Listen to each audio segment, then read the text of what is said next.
thing. The Utum masters are there around. They take hold of your head and blow about the sides of your face.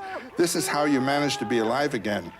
Friends, if they don't do that to you, you die. You just die and are dead. Friends, this is what it does, this tum that I do, this tum here that I dance.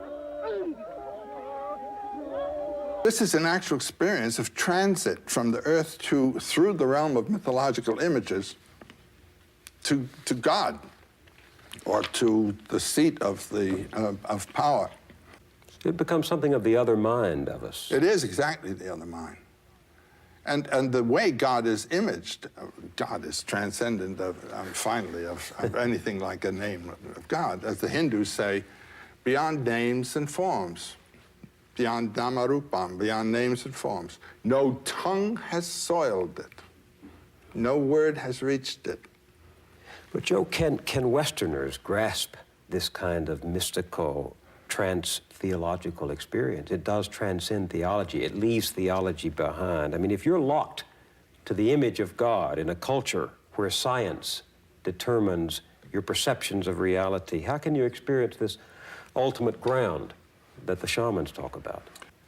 The best example I know in our literature is that beautiful book by John Neihart called Black Elk Speaks.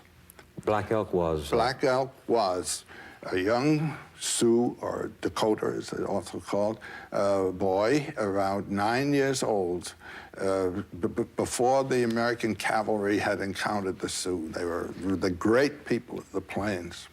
And this boy became sick. His psychologically sick, his family. I'm telling the typical shaman story.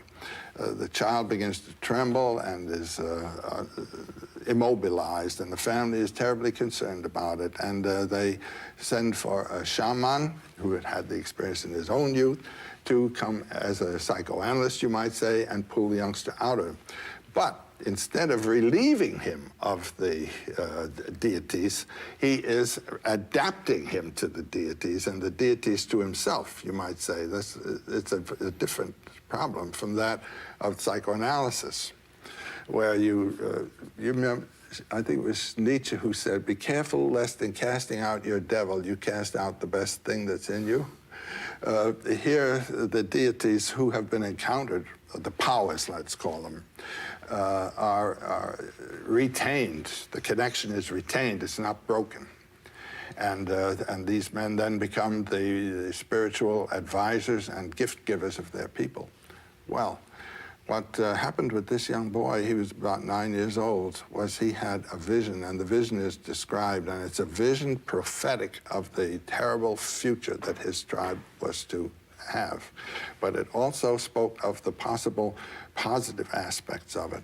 It was a vision of what he called the hoop of his nation, realizing that it was one of many hoops, which is something that we haven't all learned well enough yet. And the cooperation of all the hoops of all the nations in grand processions and so forth. But more than that, it was an experience of himself as going through the realms of spiritual imagery that were of his culture and assimilating their import. And it comes to one great statement, which for me is a key statement to the understanding of myth and symbols. He said,